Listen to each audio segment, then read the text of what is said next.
Still on. Sorry, I Yeah. was on mute. I don't see YouTube live yet. Is there something holding us, or is there's something wrong with my I'll connection? just check once again. I'm not seeing it Okay.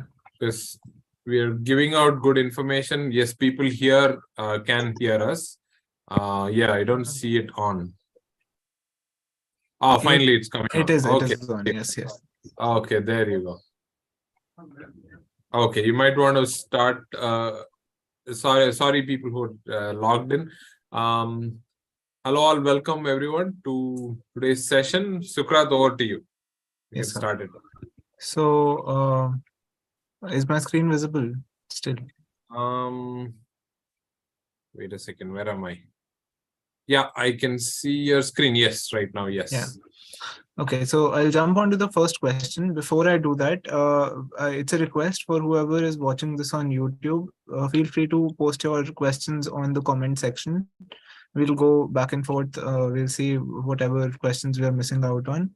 Apart from that, for whoever has joined live, please feel free to either raise your hand or drop your question on the comment box, and we'll try to address it in the best way possible. So the first question that has come from the this discussion forum is that how design thinking course is useful to a student and in what manner? This question has been asked by Aditi Nilesh Hirao.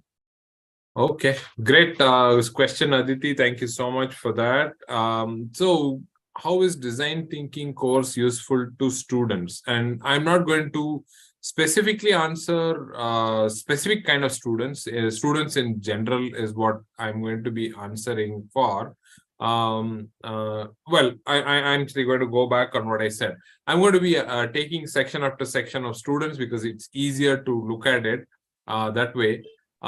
Is one of the things that, let's say, there are students who are undergraduates and who are probably going to go on to a job of some sort.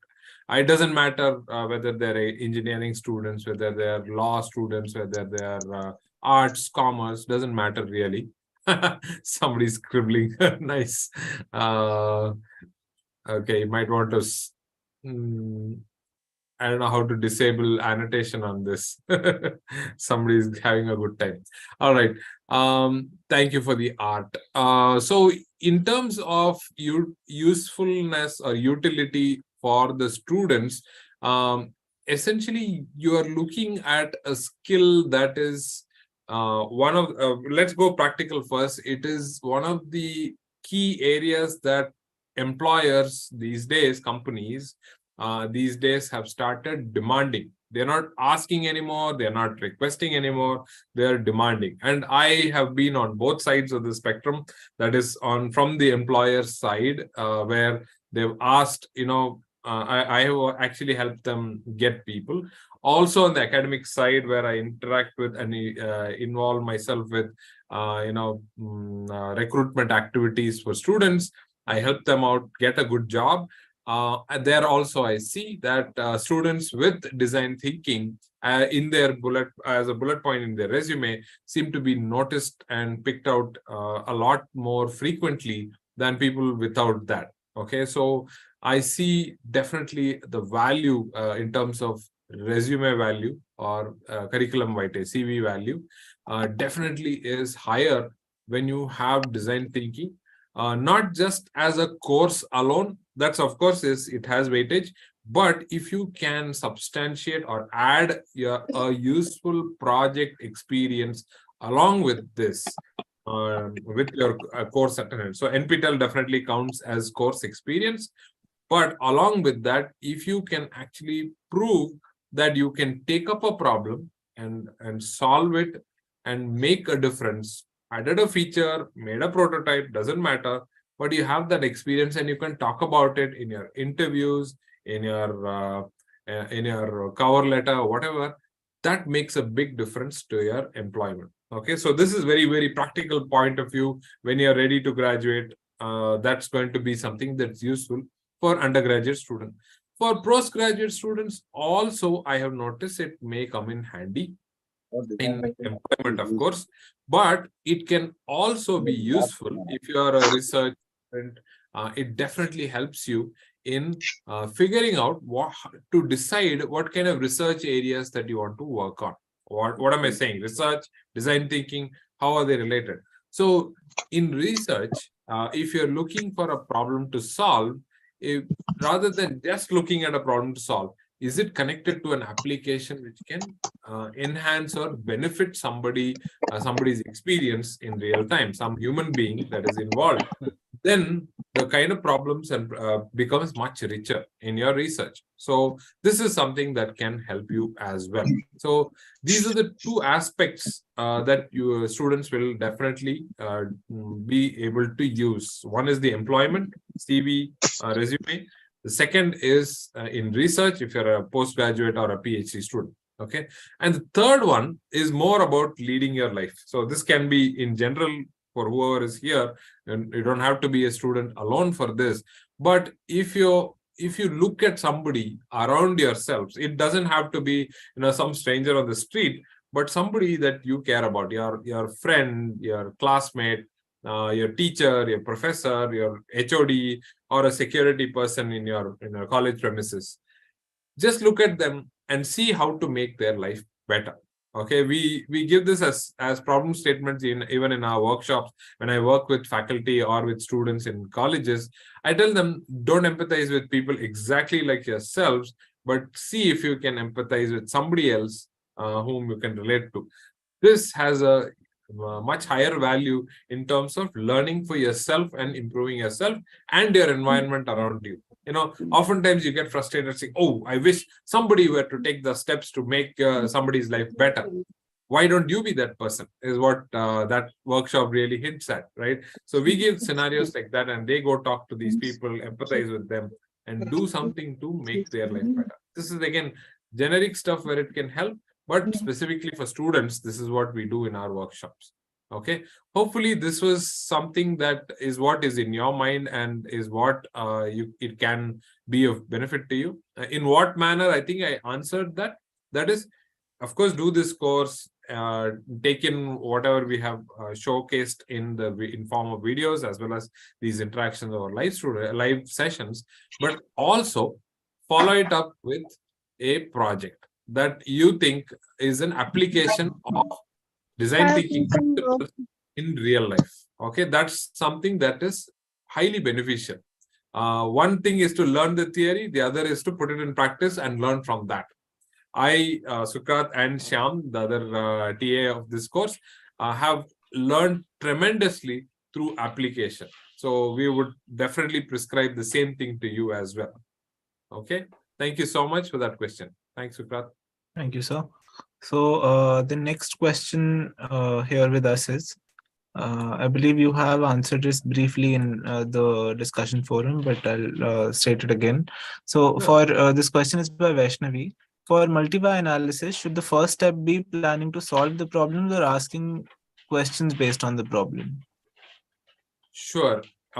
This is a great question for people who, many people must have seen the multi-why videos. Very, very quick, recap of that is multi-why is about looking at the root cause. Okay, by root cause, I mean, what is the deeper underlying cause of why a person is going through a certain situation. Okay, so that's the main reason why something is happening, and this need not be just one reason but multiple reasons. So we call it multi-why, popularized as 5 whys in Toyota.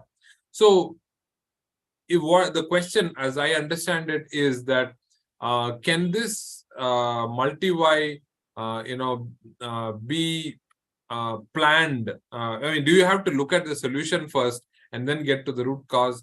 Perhaps not. Perhaps you need to be curious in even getting to the root cause of this itself. So it needn't be, basically, one second. No?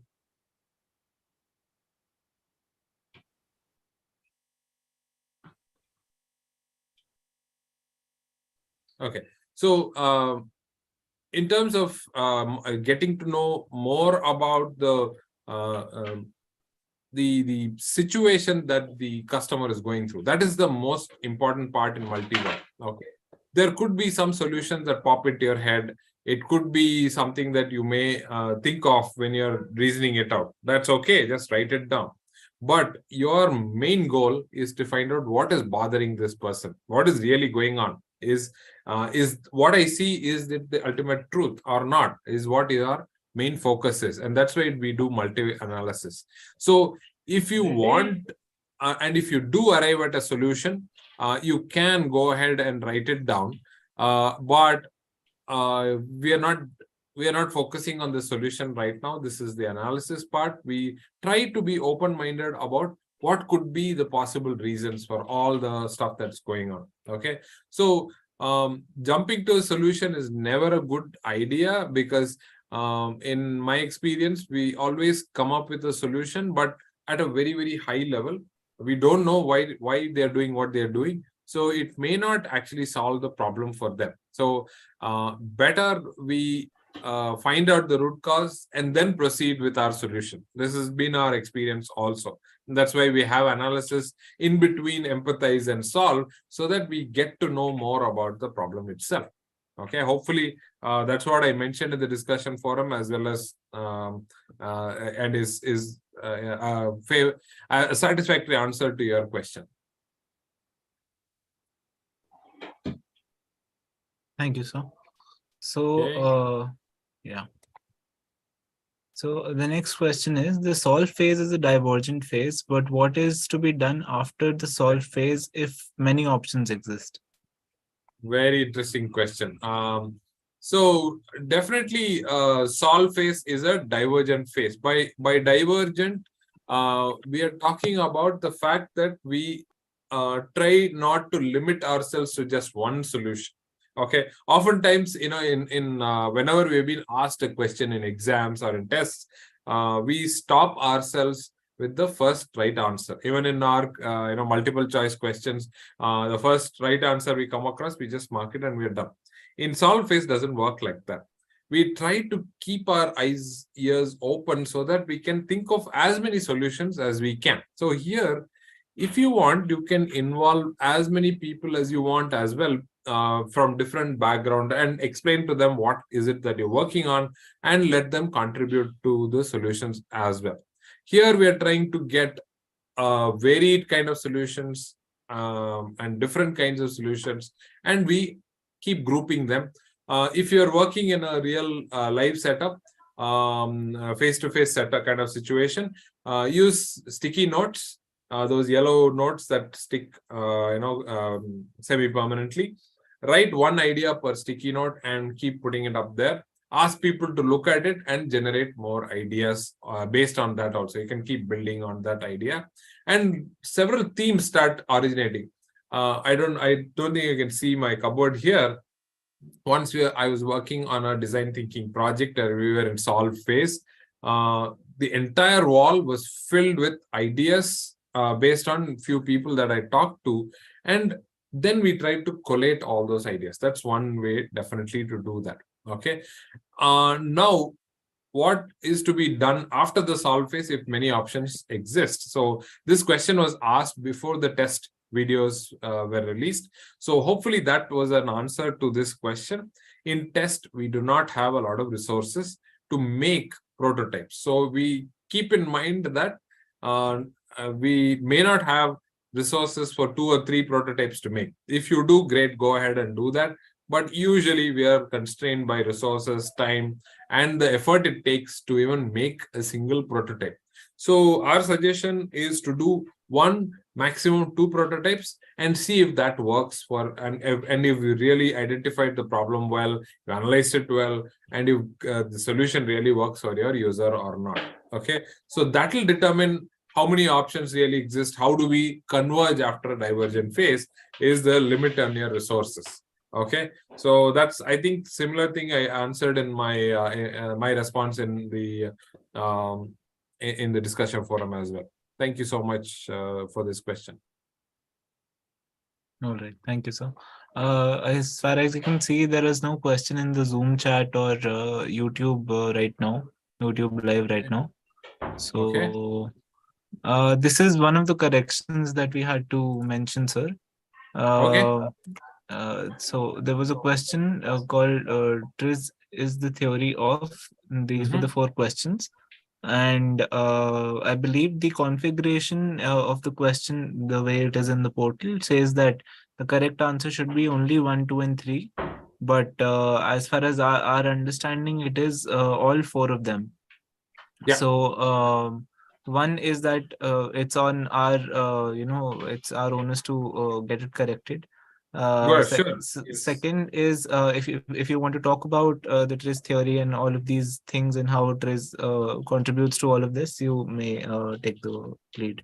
Yes, thanks, Sukrat. Yes, I think definitely thanks to Spandan for identifying this error in the question. Thank you so much for citing that out. We do uh, we do couple of reviews. We do look at it from various perspectives all the time. But it's to err is human, so we have certainly made that error. And so we will reevaluate based on the new correct, which is all four are correct. So let me tell you why these, and this person has also, not just said that, hey, this is probably not the right answer, but also has cited a resource. That's a valuable resource. You should look at it, go to the discussion forum, look at this question, and you will also get the resource along with that. So TRIZ is the theory of inventive problem solving, translated from Russian. That's what it literally translates to, theory of inventive problem solving. Okay. Now, there are a few aspects of TRIZ that the theoretical aspects. It comes with a toolkit and it covers several aspects, the theory itself. Okay. What does it cover? To begin with, it starts off with problem solving abilities. So, which means it helps you define problems. One of the toolkit that we have used in our course is the contradiction model. Okay, the ENV model that you see in week 2 is actually from the TRIZ toolkit. Okay, contradiction is what is mentioned as a model in TRIZ. We call it conflict of interest. Okay, because it's more generic. Contradiction sounds like it's very, very specific. We try to make it as generic as possible. So one of my colleagues suggested using the phrase conflict of interest, which is what we use in the course. Okay, so conflict of interest is what is used to define a problem. One of the ways to define a problem. In terms of solution, you've seen inventive principles, right? The other way around, that you saw some example problems. You've seen, I think, prior action, preliminary action is another inventive principle. This comes in the realm of solution. Okay. And this helps you with inventiveness. So definitely 2 is also the right answer because it helps you invent new things. Invention is about solving a problem in a different way that is not there yet. Okay. So suppose 5 solutions exist already. You come up with a 6th one. That is inventiveness. And that TRIZ definitely helps you in problem solving. Suppose nobody has, the solution is, or the problem is unsolved, for example, you can come up with a solution. It definitely helps you with inventiveness. The more often you do this, your inventiveness, your own inventiveness goes up because you start thinking in terms of simple conflicts and solutions also. If you're stuck, there are inventive principles to help you out also. Okay, so those 2 are definitely there. Now, what does it mean, critical thinking? Now, critical thinking is about like we described, multi-why, right? That's critical thinking. That is going deeper and finding out the rationale. The multi-why is not from the TRIZ toolkit, but the thinking, the rationale is identical to how TRIZ approaches it. Very, very analytical. We look at not just what it seems like, what a problem seems like, but we go deeper and find out and what is the exact problem. Can it be generalized? Can we draw inspiration from other sources of the same problem? Okay, just give me a second.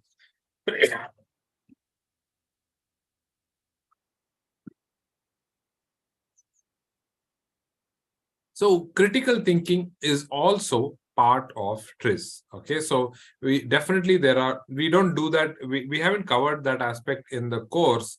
However, critical thinking that is going beyond what is asked for, or what is mentioned in a problem statement is definitely covered in that. Okay, so that's as far that is as far as problem solving is concerned, inventiveness is concerned. But there's a fourth aspect which is even less used and seldom talked about, is the evolution of technical and non-technical. Okay, I'm sorry, is there a question or a No, sir, we comment? can continue. Yeah, just Okay, accident. sure. Yeah. No worries. So in terms of the last aspect that is there in TRIZ, and very exciting part of it is the evolution of technical and non-technical systems. Now, evolution of technical systems is what Altshuler described, but we can extend it to non-technical systems as well. It needn't be just limited to that. Now, in what Altshuler observed using his experience with the database, invention database, is the fact that lots of systems seems to follow a trend, okay, a certain trend. So for example, okay, if you have a fixed, I don't know, I don't have anything here. Okay, let me just take this guy here. This is a modem. Okay, I don't know if you can see this. This is a modem from a company called Jio, right? Reliance Jio is who makes or markets this. So this is what we call a candy block design. Okay, candy block design is it's fixed in geometry.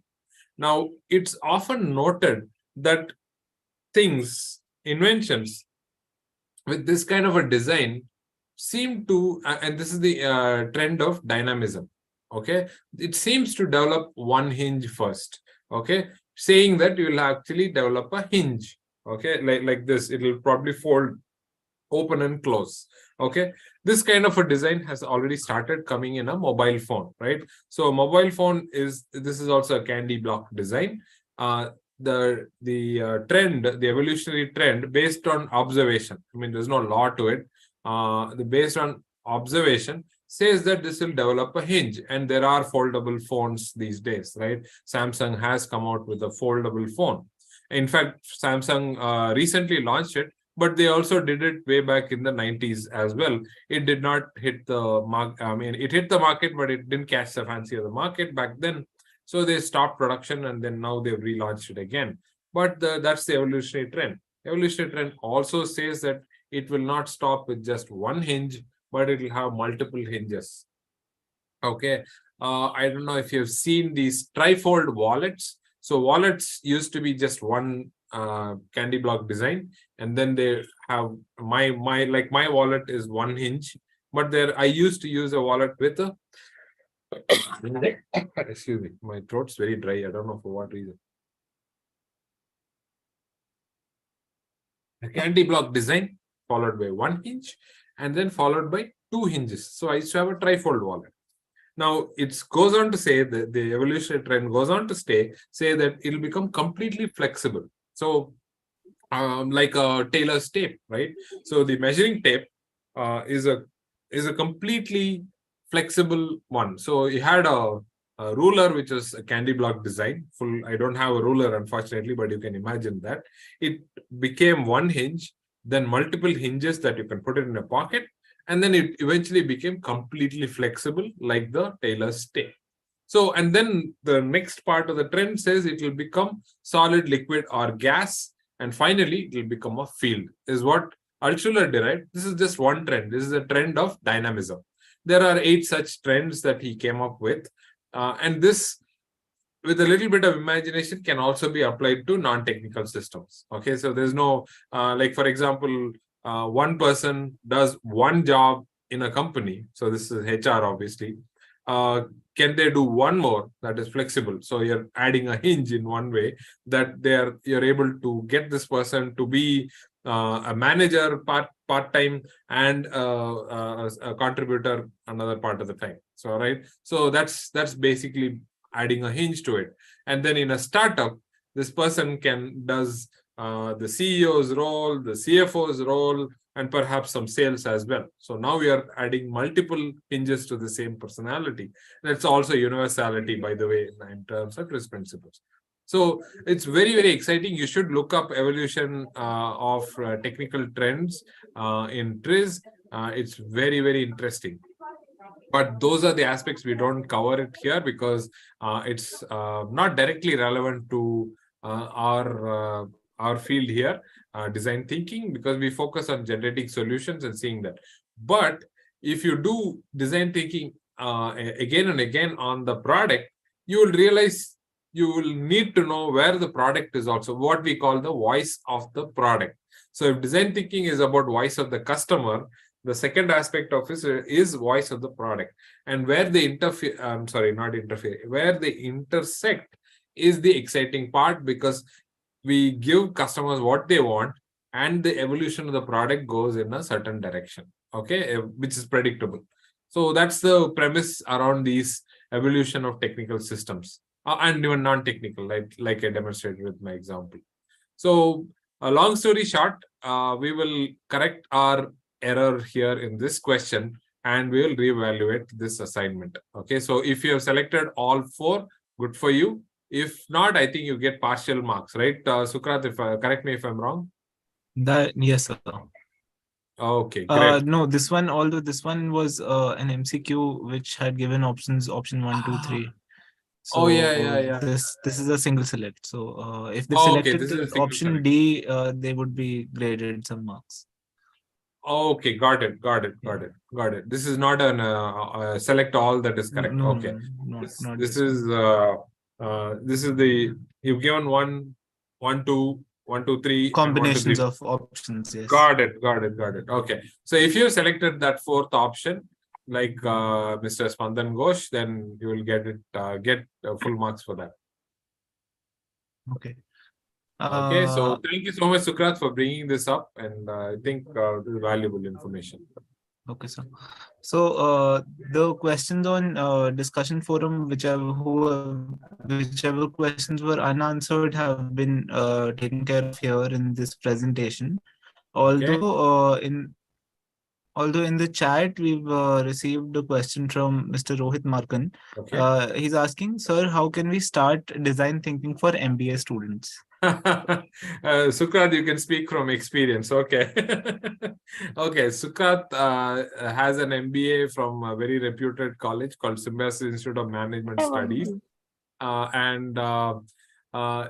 We did include design thinking as part of the curriculum because we felt that future managers need to look at not only systems, the technical systems as is on the screen, but it also, when you're dealing with human beings, conflicts perhaps, you're dealing with people that you have to interact with on a daily basis in an organization, then it definitely helps you if you can understand the other person's perspective, particularly with human resources.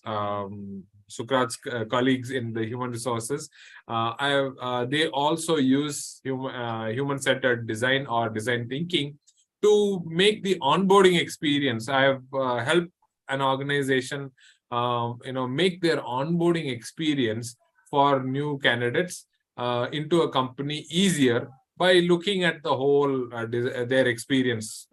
From the moment they check into the security, from all the way to joining their team. So this can be an experience which can be designed better, and design thinking is definitely useful for that.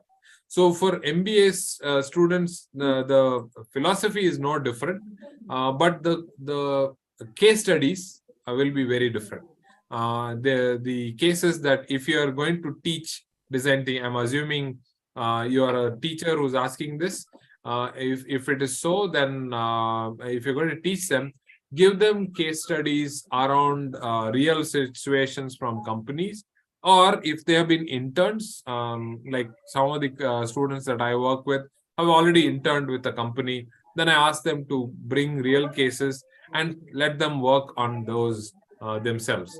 So that's a great way to learn design thinking, by applying it on situations that they have already seen and would like to improve, and design thinking can be useful in that case. Okay, so that's if you're a teacher. If you're a student, the situation is no different. You take it up, if you've been an intern in a company, or if you would like to work for a company, take the case from there and apply design thinking, empathize, analyze, solve, and test, generate ideas, generate prototypes, and see how to make the life better through multiple iterations of this methodology. Okay, so that's going to be where you need to start. Start with use cases, application. If you're a teacher, start by giving use cases that are relevant, case studies that are relevant for your students in, be it finance. I think for finance, we had a situation where I'd given them to saying that, if they are investing in an IPO, okay, somebody is investing in an IPO, what does their journey look like? So that's for finance. For operations, I think something to do with warehouse, they had taken it up and tried to solve that. For marketing, it was you took a baker's case, didn't you, Sukha? This is a lady entrepreneur who was trying to get she was a baker as well as an entrepreneur, and she was trying to make, Sukrat was trying to help her. What were you doing, in your own words, Sukrat? So we approached it as a business problem, basically. So it took a couple of insights as to what was going wrong with her business, what were the problems that she was facing on the ground level, as in the operational level, what were the things that were not working out for her. We considered whatever the budget and technological limitations were. We looked at the level of manpower that she can include, people she can hire in case money is a problem, then what is the way around it.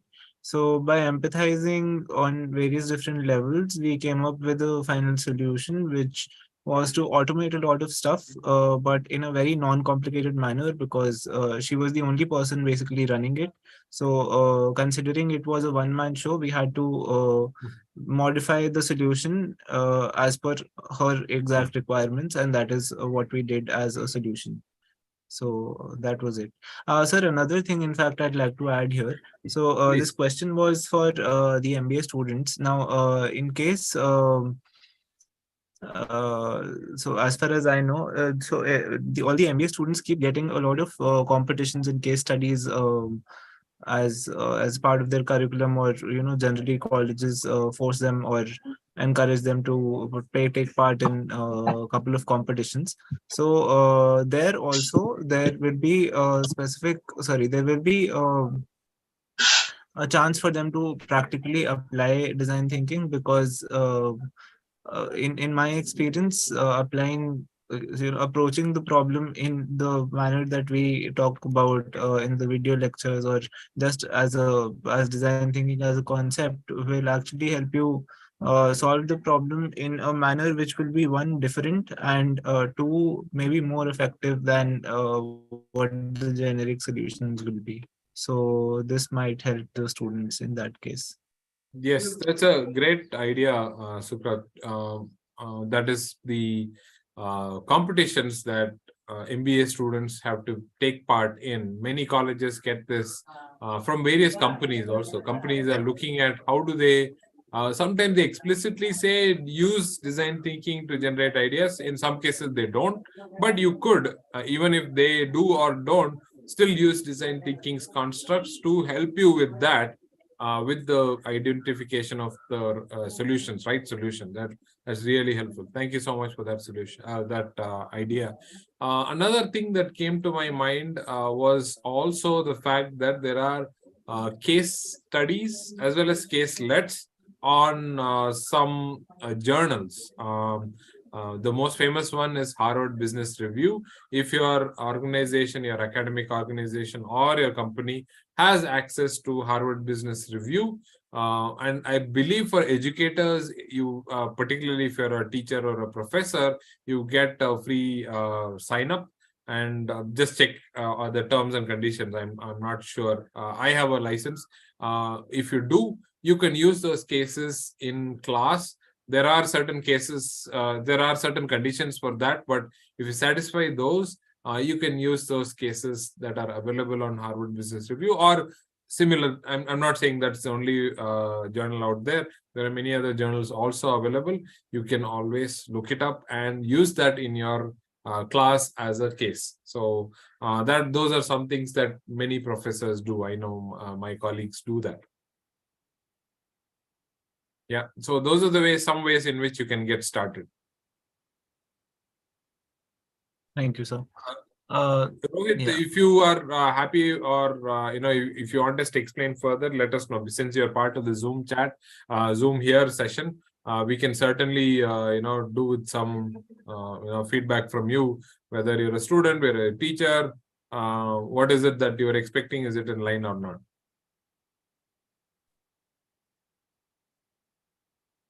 Okay. All right. Okay. So yeah, you can let us know. So as far as the unanswered questions are concerned, we don't have any left. Okay. Yeah.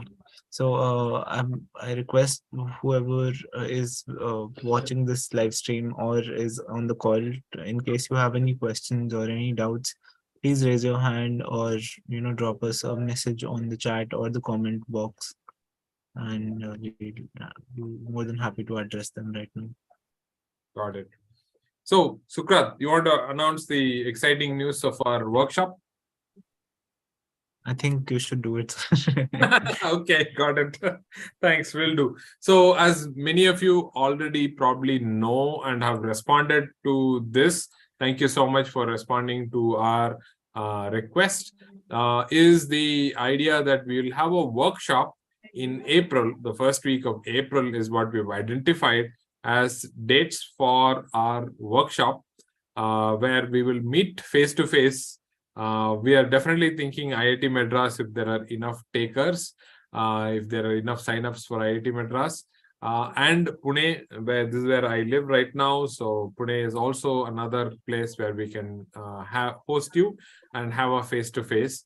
If you're not in any of these two cities or towns, places, and if you want it in your city or place, do register. And in the link that you probably have received by email, we will also post it on the discussion forum, and you can sign up. And there, I think there is a field. If you want to leave that same link here, Sukrat, as a chat, I think for people here, they can sign up immediately as well. So this sign up for the workshop requires you to select the center of your choice. Whether it's Chennai, Pune, those are the two default options that we are given. And there's a third one, other, if you want in your own city. And there are enough, we'll definitely come to your city and do a workshop for you. We'll be more than happy to do that face to face. So that's the next thing. And there is also a proposal to be added. Now, what is a proposal? Many of us are wondering, what is this guy asking for a proposal? What we want is any idea, any project that you would like to work on. Just put in a few lines there. Maximum of, I think, 350 words or something is the limit. I don't know what the limit is. Put in there your idea on what you want to work on, the difference that you want to make to a certain case that you have seen. We have seen some fantastic ones in the registration that we've already seen. They're really nice ones. We would like you to think about a project that you would like to work on, and you can put it in there. We probably will use one of your cases, and if you are have signed up and you're registered, you can use that for you and a team that we will give you to work on that as well. So that's what is in store in April. So please do sign up for this workshop. Namita has her hand raised. Yes, Namita, go ahead, unmute yourself. Yeah, sir. So my question is that you have mentioned that IIT Madras and the Pune other places. Yes. See, I stay in Bangalore, and as far as I remember, the last session you have mentioned that there should be some minimum number of participants for the workshop. So, is there a possibility that maybe there may be many people from Bangalore attending the same session? So, the people from Bangalore, if they want to club together, so how can we get the information, the people in the same city, so that we can make a group and we can get the workshop done in Bangalore as well? Okay, great question. What we have, I mean, in our responses, we have looked at where are the cities. We have keep looking through that, and if there are enough from Bangalore, like 10 or 12 of them, we'll be happy to have you there. We will be happy to come to Bangalore and have a workshop there as well. Okay, so that's one thing. This is more organic. We will do our best to market this and circulate it among as many people at the link as in as many places as possible, so that people can sign up and we can have it in the city of your choice. However, if from your part, if you can also circulate it with your network who has, I don't know how you would do that in an NPTEL forum like this, unless you go on the discussion forum and say, hey, Bangalore guys, do this. I don't know how else you will do it, because we don't have any way of finding out which Bangalore people are interested in signing up for this. We don't know unless they come forward and sign this up on their own. So I don't know if I answered your question. So it's a tough one for us to figure out where are the Bangalore folks who are interested. If they register, we will definitely be happy to put all of you together and have a workshop. Absolutely no problem with that. Yeah, that's true. Yeah, maybe okay.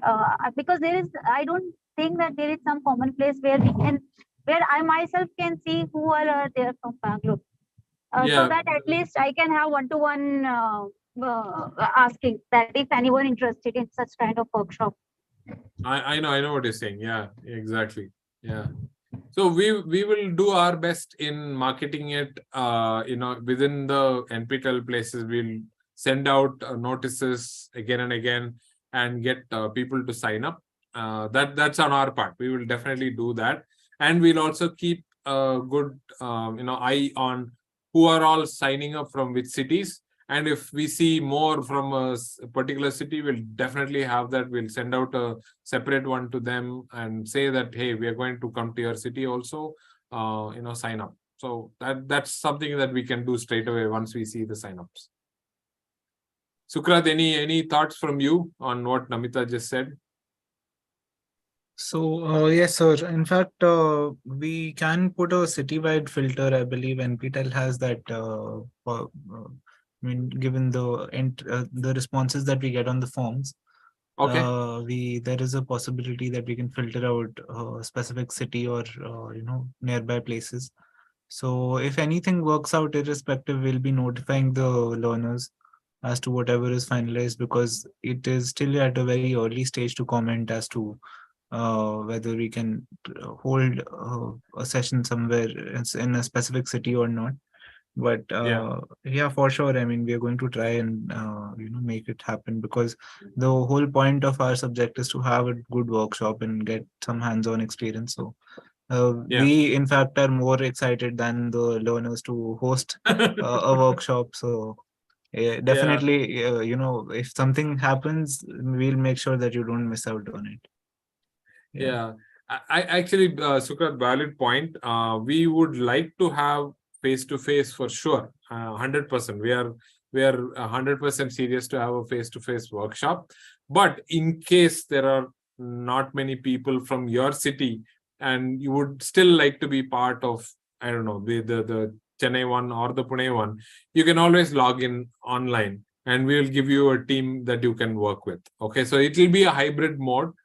In case you're interested but there are not many takers from your city, don't worry, we'll put you to the online group and we will interact with you online. So it will work totally as an online workshop for you.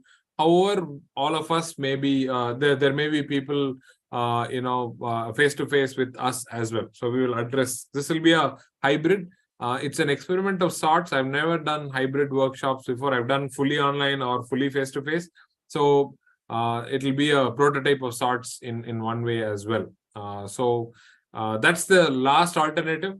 if we can't get enough people from your city. So that's what we have in mind for the workshop. Thank you, sir. Okay, you're welcome. Thanks for the question.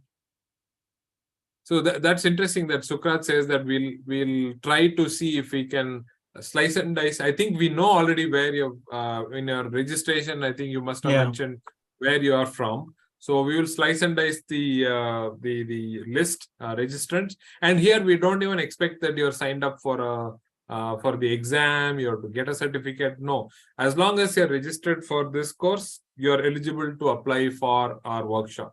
So the bar is very low in terms of getting that, but the bar is high because we're looking at your proposals as well. And if there are a lot of people, then we'll use your proposals as a sort of filter. But we'll call you in the next round if this one is full already.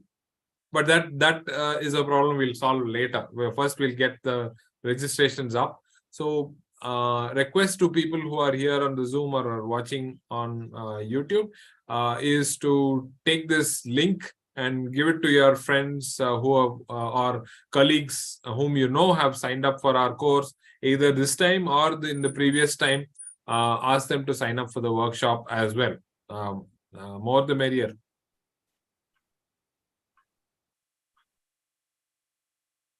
So Sukrat, can you please share that the form link with people here? I don't seem to have it with me. I'll look for it, sir. I'll share it here. Yeah.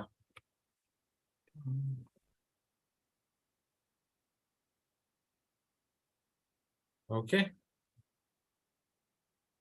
Okay, Rohit adds on saying we want to start DT with teachers or management, how to proceed. Oh, here's a follow-up question. I missed that, Sukrat. So yes, you can start with the teachers or management. One of the things that I would say the exact same thing, right? So which is start with a real problem that your teachers can get an experience of. Because I'm a teacher as well, so I speak better from experience rather than from a textbook. So it is better if you have your own experience to talk from, right? So give the teachers that experience. So by giving them case studies, or they could themselves come up with a case study of their own, let's say a student scenario that they want to improve, or a person in their college or university whose situation needs to be improved. That would be a great place for your teachers to start.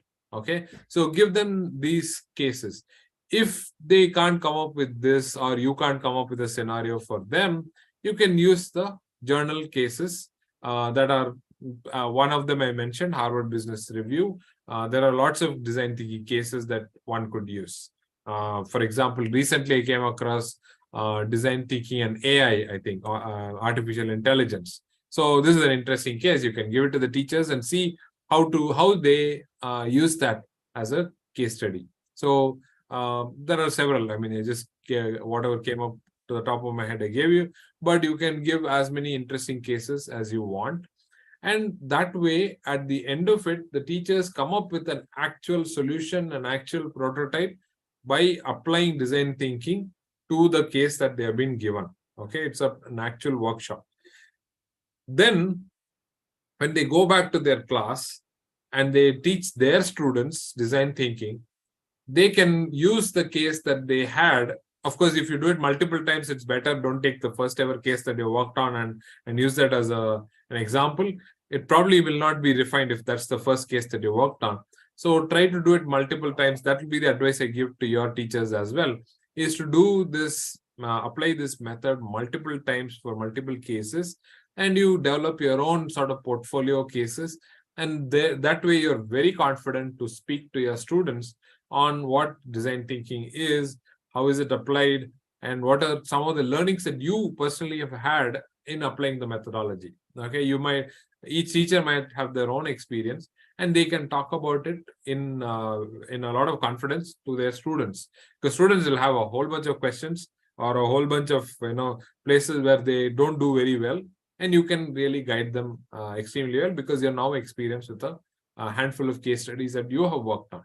Okay, so this is something that you can try out on your teachers. If you still find it difficult and you don't know how to start, Rohit, my suggestion is you can email me. I have a ton of experience teaching teachers as well how to apply design thinking in classrooms. I have done that myself. I've helped some of my colleagues. So this is my email address. Oops, sorry, I sent it to the wrong place. I am sharing my email address here. You can write to me and I will be happy to help you with this.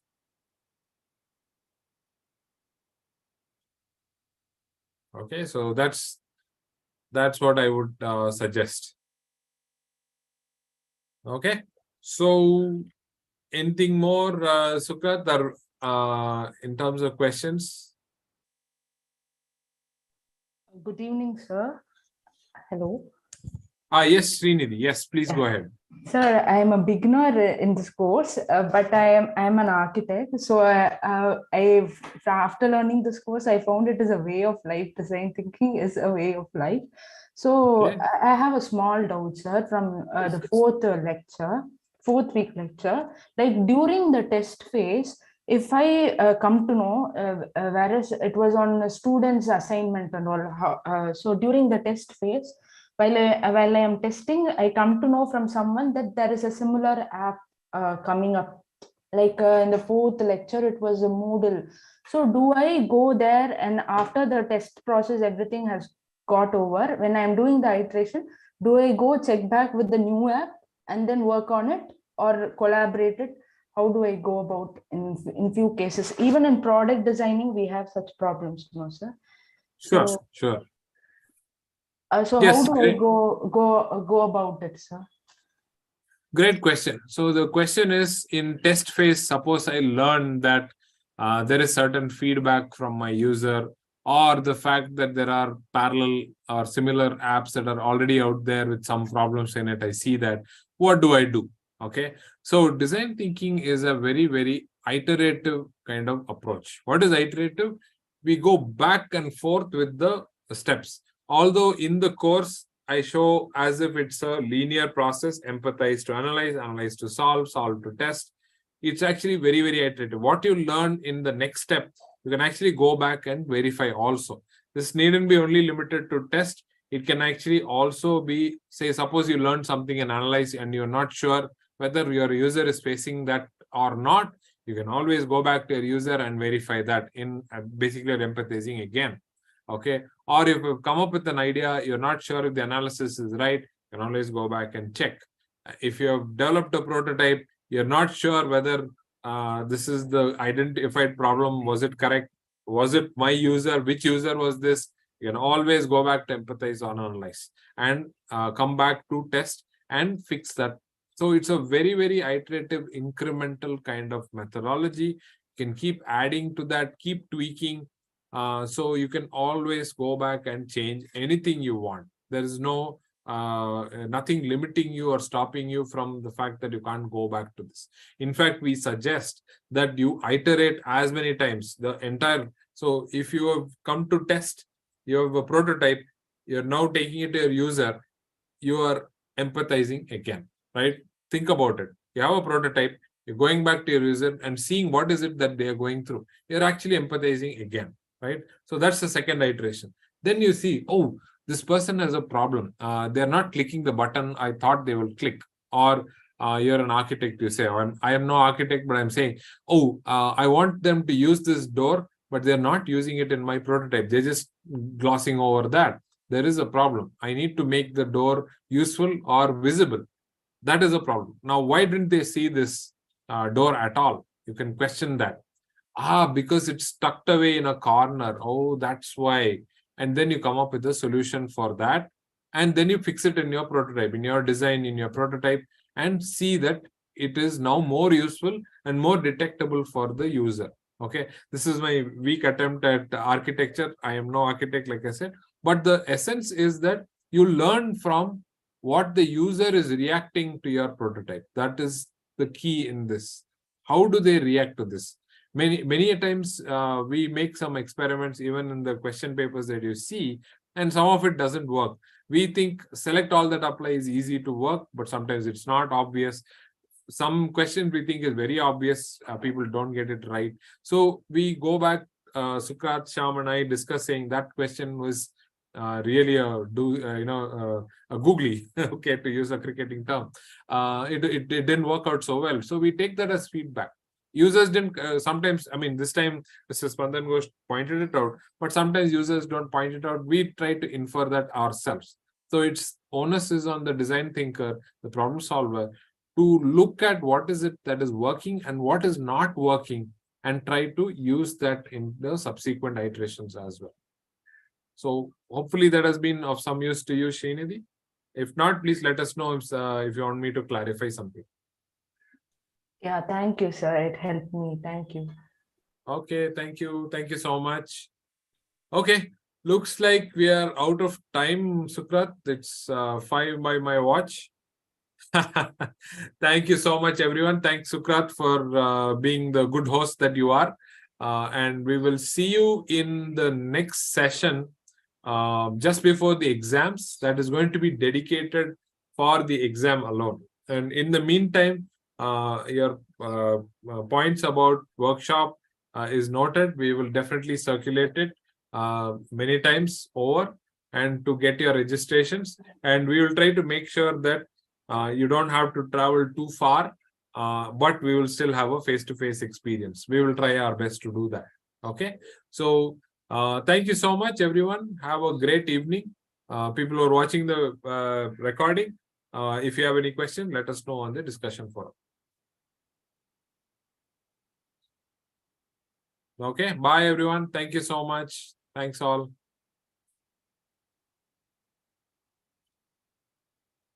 Thanks, Sukrat. Bye.